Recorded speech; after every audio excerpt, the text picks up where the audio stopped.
Hey guys, welcome back to Project E. We're going to catch some fish, hopefully today, deep. You're going to want to see what bait it is. It's one of them that we've talked about in the past. You guys stay tuned. Here we go. From the top of the mountain.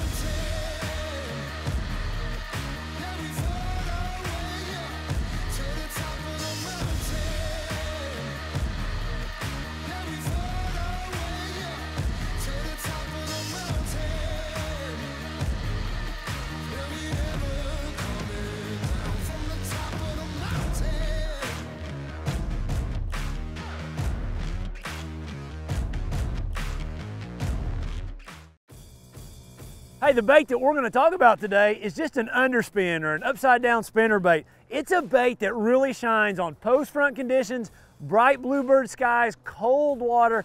You know, when those fish are really sucked down to the bottom.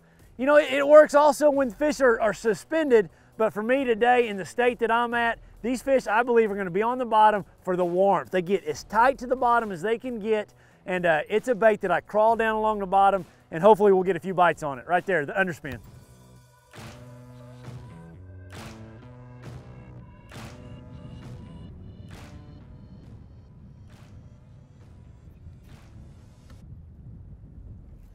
Gosh dang it. I set the hook too quick because I saw him eat it on my active target. It's a good one too.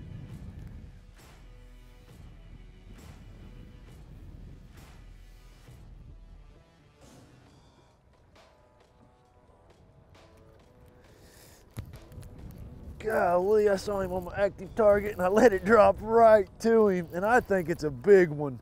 I mean, literally right at the boat. Right at the boat. Oh, that's why you got that active target. Look at that, look at that. And that fish is cold, he'll hardly move. Oh man. I was paying attention to my bait, you know, like coming in, and then I seen one just come off the bottom. They're sucked to the bottom so tight that they actually have to move. Man, that fish is deep. I mean, he is blowed up tight. What a bite, what a bass. Thank you, fish, thank you, thank you. What a fish, how awesome is that? Beautiful. All right, girl, thank you. All right, yes, man. So important, man. Pay attention to that active target, because that fish, that literally gave it away. I was about to give up on my cast, and I just happened to see something come off the bottom, and I dropped it, and man, it just loaded up. And if I hadn't have seen that on my active target, you know, I would have never have caught that bass. So cool, cool. So when I fish the underspin, there's really like probably two ways that I fish it. You know, one way is to let that bait just pendulum down. You know, you're wanting to pay attention as that bait's falling. I've got semi-slack line. You know, if I happen to see my line pop, you know, or jump, I know I'm getting a bite.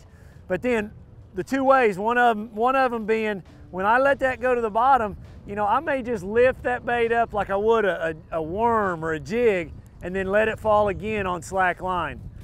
Makes it to the bottom, I reel down, I lift it with my rod. I'm moving that bait with my rod, not my reel. This is one technique of a way that I'll fish this bait. Let it go back to the bottom, my line goes slack. That's when I know it goes back to the bottom. Kind of hard to tell today with all this wind. I pick it up, and then I just let it fall to the bottom. That's one technique. Now another technique that I will use is just a crawl technique. You know, when the water gets really cold, when those fish are sucked down to the bottom, you know, I'll put my rod almost down here at the bottom, and then I will just reel it really slow. And I'm just crawling that bait on the bottom. That blade's just ticking the bottom, ticking those rocks. You know, it's just a shad just barely moving on the bottom, and then I'll pause it. Keep contact with the bottom again. But you know, if you can picture it, you know, one technique, that bait's just going like this, it might rise up a little bit, then it stops and goes to the bottom. You know, it might just come up like this and then stops and goes to the bottom. The other technique, I'm raising my rod up and then letting it go to the bottom. Raising my rod up. So it's just two different techniques that I use, you know, reeling it in. Oh man, they're hitting it right there, golly. They're wanting it so slow. Sitting there talking, and I go to move it, and that's when I got the bite.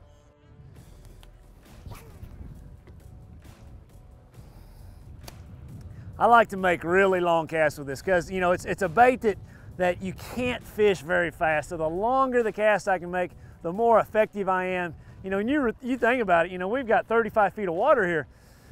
It's a long ways down there, and then the closer I get to the boat, you know, the more that bait wants to come up. So you have a very small window where that bait's effective. Thus, the longer I can make that cast, you know, 10 extra feet, that means I'm efficient. My bait's at the bottom, my bait's in the strike zone, you know, just a little bit longer over a shorter cast.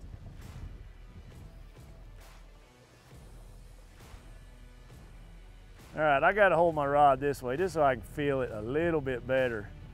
They're hitting it super light. I'm just barely crawling it on the bottom. Super slow. Stop it.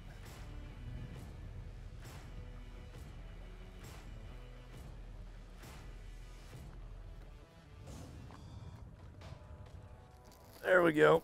I don't know if y'all saw that, but my line just jumped. I stopped reeling, I let it pause, and as that bait's falling to the bottom, that's when that fish ate it. Man, they can't hardly fight. They're so cold. And I guess because they're so deep. Yes, awesome. Man, you can tell when they're deep like that, they're just all bloated when you catch them. Cool deal.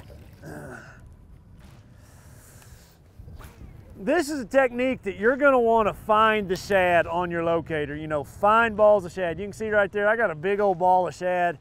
I can't necessarily see those bass underneath that ball of shad because I feel like they're really close to the bottom today, but they're relating to that shad. So, you know, when you find the shad, you know, back in a pocket, back in a drain, that's where you wanna start fishing.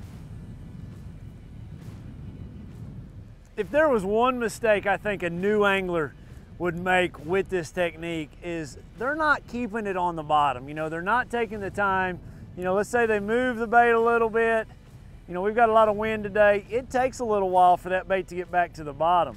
You know, I think a new angler might not always get it back to the bottom. And I think that's a really big key because, you know, for me, I know there's a lot of different ways to fish this bait, but for me, 90% of the fish I catch on this, I'm keeping the bait very close to the bottom.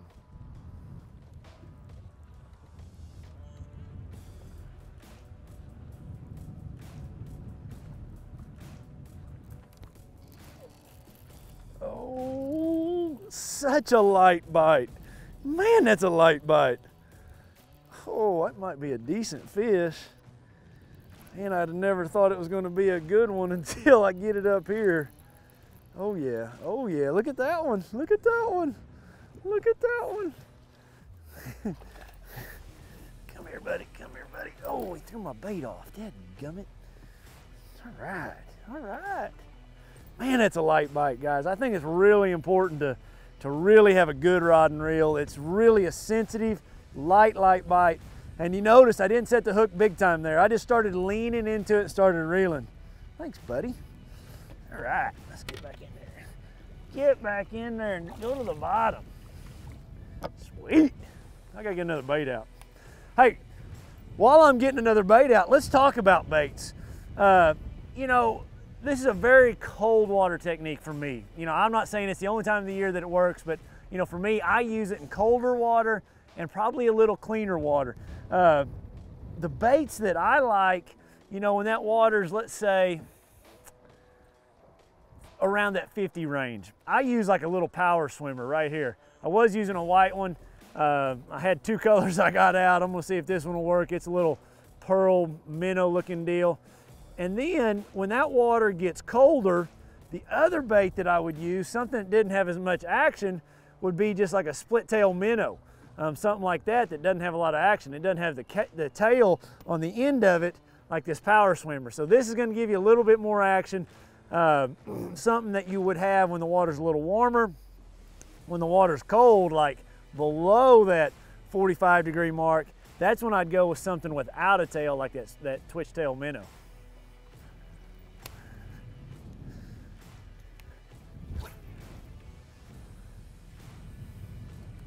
One thing to keep in mind is, you know, the colder the water, the slower you need to move that bait. And one way you can make yourself move it slower is go down in size, you know, to a 3/8 ounce. You know, with a little bit warmer water like what I've got here, I can get away with a 1/2 ounce, and I'm fishing, you know, fishing it pretty deep, 30, 35 feet deep. But use the size of the head to help dictate how fast you can fish your bait. Oh, I missed him.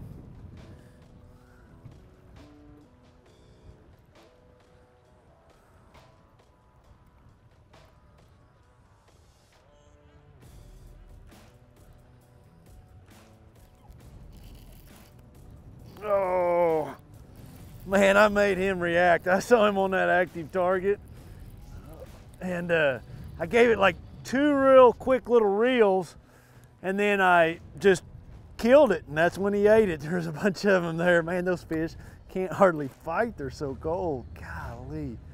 Thanks, buddy. Thanks, buddy.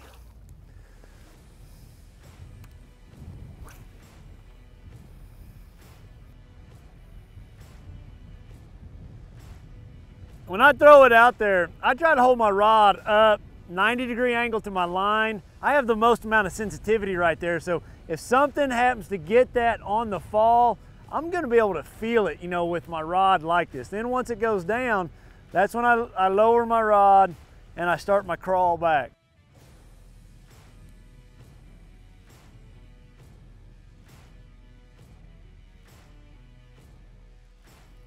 Oh, I got one, I got one, I got one. Man, I love catching fish. I am so addicted to it, guys. I don't know what to say. Oh yeah, man, it's a light bite. It is a light bite. They're deep, but I'm catching some. Man, I like it, I like it, I like it. Hey, I want to take a real quick moment, caught that fish right there, to give you the power stop breakdown, you know, because there's some really important components when we start talking about this. If I was to put them in order of importance, light line, don't get too big a line, you know, 10-pound, 12-pound fluorocarbon, that's a must. Number 2 is a slower gear ratio reel. If I had an 8:3-to-1 gear ratio reel, you're just gonna get that bait higher off the bottom. The key that I believe, one of the keys to that bait, you know, when it's cold like this, is keeping it close to the bottom. A slower gear ratio reel is gonna make it that much easier for you to keep it on the bottom. And last, you've gotta have a sensitive rod. You know, it's such a light bite. I mean, it's a crappie bite, it's a nibble, it's a long ways away, it's deep water. A sensitive rod is very, very key. You wouldn't wanna have this on a crankbait rod, you know, because those are a lot duller sensitivity than a good rod. I use a 7'1" medium heavy platinum rod. It really works really well for it. Line, reel, rod, power stop breakdown. I'm gonna catch another one.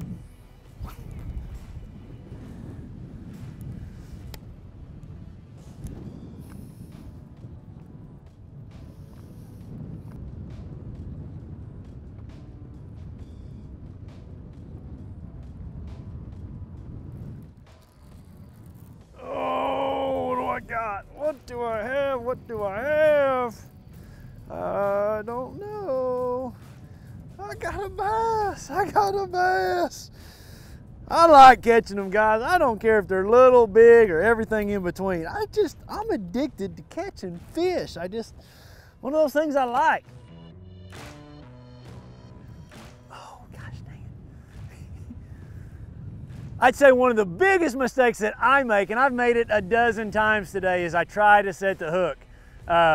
I just don't set the hook. What happens? You pull that bait away, reel into those fish, let it load up. Every time I've done that, I've caught those fish.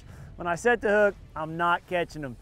Don't do as I'm doing, do as I'm saying. All right, there you guys have it. Man, that is fishing an underhead spin in a nutshell. Think about the tail on how cold the water is. Think about your depth and what line size. The lighter the line, the deeper you can keep your bait. A slower gear ratio reel. Guys, a couple other reminders. I've got the Tracking Bass Movement series started back up on a whole brand new lake. Be looking for that. And I've also started this new series, Back to the Basics, just really diving off on how to fish certain lures. Guys, I hope you enjoyed the episode. Leave me a comment, thumbs up. We'll see you next week.